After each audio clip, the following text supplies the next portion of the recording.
Good day everyone. So for today's video is all about midterm task 2, teaching technology application. So in presenting my topic, I'm going to use WPS. It is a multi-purpose application that helps me to present and fulfill my lesson efficiently, which create and collaborate on amazing PowerPoint presentation. At the same time, I'm using also Google Slide application for my templates that makes my ideas shine with a variety of tools, a variety of presentation themes which attract everyone's attentions. The topic that I'm going to discuss is something related to my field of specialization, which is about carpentry. So it includes the construction materials and tools used. The instructional materials used throughout this lesson, it includes in the form of digital, like a presentation slide powered by WPS and Google application. Also, CapCut editor or video editor in order to compile my content. For my assessment, I'm using Google Form. So this is used to provide the assessment and creative easily and quick. So this allow me to ask questions to my students which collect diverse types of information in a simple and efficient way. So now let's proceed to the lesson 1, prepare construction materials, tools used in carpentry. So carpentry, it is a skillful profession. In this profession, carpentry tools are required to cut, bring in shape, or even install certain basic building materials. So this is used while constructing our homes, offices, school buildings, timber bridges, or maybe ships. For performing a forced operation on building materials, certain types of tools are required, known as the carpentry tools. Learning outcome: identify materials and tools applicable to a specific construction job. So now let's proceed to the graphic organizer or concept map. As you can see here in the concept map, we have the carpentry, which is the central idea of our topic, and divided into two, which is the materials and tools used for construction job. So materials, we have the lumber, nails, cement, sand, plywood, gravel, reinforced steel bar, corrugated galvanized iron. And for the tools, we have full bush rule, blow hammer, crosscut saw, rip saw, plumb bomb, tri-square, hacksaw, level bar, and marami pang iba. So now let's proceed to the information sheet 1.1. As you can see here in the table, we have the materials and uses.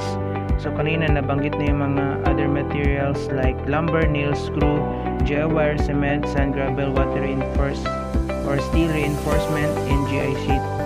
Those materials is always used in the construction and carpentry. So now let's proceed to the other table, which is also the materials and uses, but now ito ay specific na. Yung kanina is general, which is it is used for construction and carpentry, but ngayon has the specific purpose or application. Like for example, the material saw it is used for cutting lumber on board. Tri-square is used for testing squareness. Level hose used for testing level. Level bar used for testing level also. Hammer, it is used for driving nails. Chisel is used for cutting. Plane, it is used for smoothing. Drill bit, it is used for drilling and boring holes. And lastly, we have oil stone. Oil stone, it is used for sharpening. So now let's proceed to the activity number 1. So in activity number 1, we're going to identify the tools needed to accomplish a task. So write your answer before the number. So next, we have the types and uses of construction materials tools. Information sheet 1.2, description of materials and tools. Materials, so we have first lumber. Lumber, it is a sawn timber. So as you can see here in the picture, mas madali natin ma-visualize kung ano yung lumber sa wood. Next, we have nails. Nails, it is made of metal used for fastening wood. So, maraming types, sizes, malaki man na maliit ang nails. So, very common naman dito siya, diba? Cement, it is a powdered substance which, when mixed with water, acts as the binder of aggregates. Very common din itong cement. Kasi nga, kung wala ang cement, hindi natin mabubuo yung isang solid or constructed na house or building or project man yan. Next, we have sand. Sand is a fine gritty substance found in a shore or in a desert. So, familiar naman din tayo dito sa picture na ito. So, kung wala ditong sand is hindi rin tayo makakabuo ng solid. Kasi nga, ginagamit ito siya sa pag-construct ng mga houses, ng mga buildings, at marami pang ibang mga projects na gusto nating gawin by the use of sand. But mostly, ginagamit siya sa construction. Kasi nga, to mix this in a cement together with water. Next, we have plywood. Plywood is a thin cross-laminated sheet of wood. Itong plywood kasi is process na siya. Hindi siya kagaya ng wood na kailangan pa natin i-process or kailangan pa natin siyang i-planer para mas malinis tignan. Itong plywood is makinis na siya, so ready to use na siya. Mostly ginagamit ko siya sa paggawa ng mga cabinets, table, or di kaya sa ceiling ng ating mga bahay. Next, we have gravel. Gravel is a coarse aggregate. Katulad din siya kanina ng sand, but sa gravel, yung characteristic niya, yung kanyang forms is iba. Mas makapal or mas malaki yung mga forms ng mga rocks dito compare doon sa sand na mapino-pino yung sa sand. Ito yung characteristic niya is mas solid at makapal yung mga bato, malaki yung mga bato. Mostly ginagamit ito siya sa gravel doon sa pundasyon sa paggawa ng flooring ng bahay or ng o yung bahay talaga. Next, we have reinforcing steel bar. It is used for reinforce the strength of construction work. So hindi rin tayo makabuo ng isang solid at constructed na bahay kung wala ang reinforcing steel bar. Sila yung nag-hold ng foundation doon sa cement, sand, at gravel. Sila yung structure kung sa ano pa, skeleton sila ba, kung sa ano pa ng tao. Next is corrugated galvanized iron sheet. It is used for roofing. So, very common naman siya sa atin. So, kung walang atip, hindi siya mabuo na bahay. Ito yung basic, very common type of corrugated galvanized iron sheet. Now, let's proceed to the tools. First, we have purpose rule. It is used for measuring long distances. So, very familiar naman din tayo sa purpose rule. Ang old na name na tinatawag dito is tape measure. Yun. Which is mali naman. Ang tawag talaga is purpose rule. It is used to measure the long distances. So, next we have the claw hammer. Claw hammer is used for driving and pulling out nails. So, as you can see here in the picture, meron siyang characteristic na pwede nating mapukpok yung isang nails at pwede rin natin ma-pull out yung isang nails. So, very common naman ito siya sa atin. Next, we have cross-cut saw. It is a tool used for cutting across the grain. So, mostly ginagamit siya sa pagputol ng kahoy across the grain, which magkaiba na lamang sa teeth or yung sa blade doon sa metal sheet niya doon sa characteristic ng isang crosscut saw. Next, we have rip saw. Rip saw is used for cutting along the grain. So, kanina is sa crosscut saw is across the grain, ngayon naman is along the grain. So, ito yung itsura nila, magkaiba naman sila. Which is, ito naman is manipis yung kanyang blade or yung kanyang ngipin o yung teeth niya sa pag-cut ng wood. Next, we have plumb bump. It is used for vertical alignment only. So ito is very traditional, very common to siya ginagamit sa mga construction sites, which is to measure the vertical alignment position.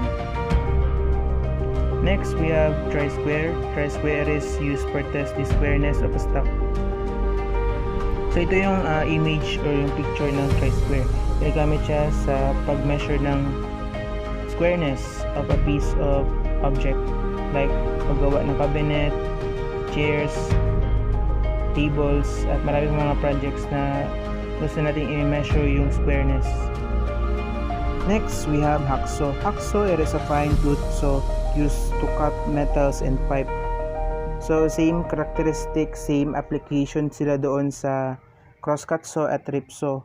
Ginagamit ito siya to cut specifically sa mga metals and pipe. Yung kanina sa crosscut saw at saka sa rip saw, iba yung kanina application, which is ginagamit sila to cut sa mga lumbers or wood.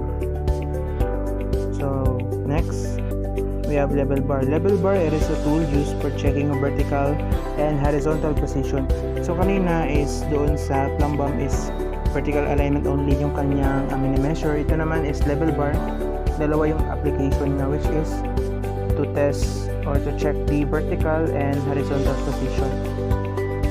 So as you can see here in the picture, merong indicator dito, which is yung bubble.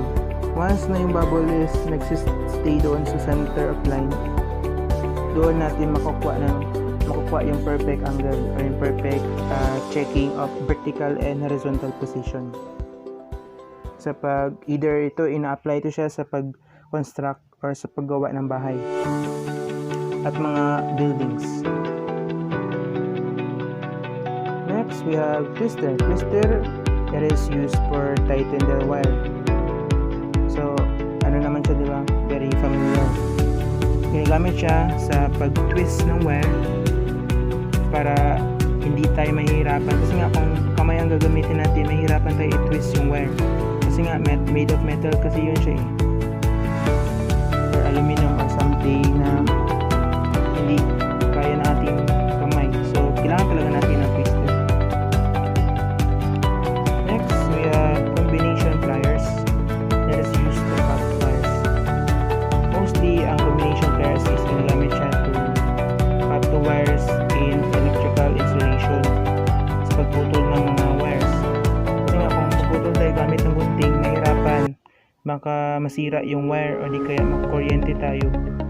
So be sure na gagamit tayo ng accurate or perfect na kagaya na itong combination pliers, kasi nga from the word itself, combination. So marami siyang application na magagamit. Next is shovel. It is used for mixing aggregate and cement and water. Halimbawa ko dito is kagaya na yung kutsara sa bahay.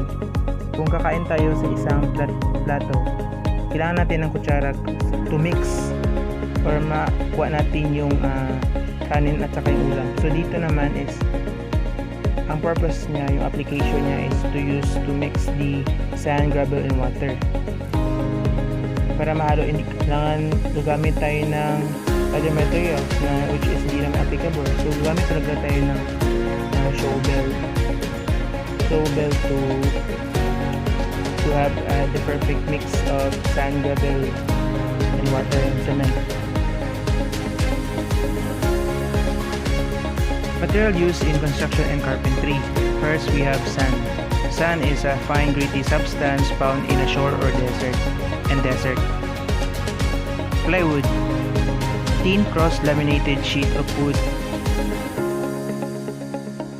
Gravel, a coarse aggregate of any hard, inert material mixed with cement to form a concrete. Lumber, a wooden board or log that have been sawn. Nails, made of metal used for fastening woods. Cement, a powdered substance which, when mixed with water, acts as the binder of aggregates. Water, added in a mixture of cement and aggregate. Reinforcing steel bar, used to reinforce the strength of construction works. Corrugated galvanized iron sheet, used for roofing. So now let's proceed to the tools. First we have plumb bum. Plumb bum is used for vertical alignment. Tri-square, used to test the squareness of a stock. Hacksaw, fine tooth saw used to cut metals and pipes. Level bar or spirit bar, tool used in checking vertical and horizontal position. Pull push rule, used for measuring long distances. Claw hammer, used for driving and pulling out nails.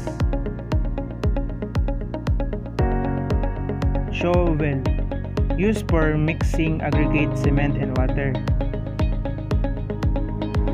Crosscut saw, used for cutting across the grain. Tape saw, a tool used for cutting along the grain. Twister, used to tighten the wire. Combination plier, used to cut tire wires. Next, we have the activity number 2. So kanina tapos na tayo sa activity number 1, which is about dun sa mga tools and materials din na based dun sa mga picture.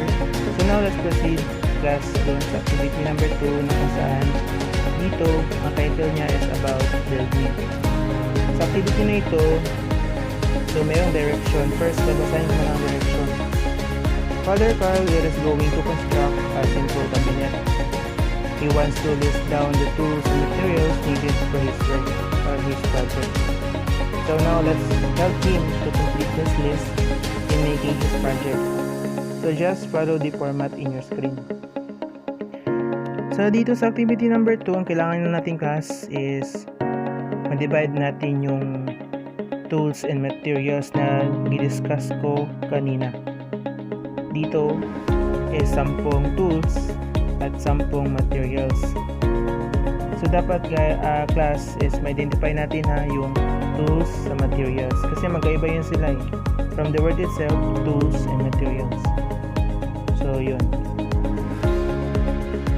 And for my assessment, I'm going to use the Google Form application. So dito sa Google Form application kasi is madali ko ma-access easily yung mga diverse type of information ng mga ninyo class in a simple and effective way. Kasi nga, so gaya ng assessment nito na entitled Materials and Tools Used in Carpentry. So dito ang title niya is about Describe Me. So ang gagawin nyo dito is i-describe nyo ang tool na base doon sa aking diniscuss kanina.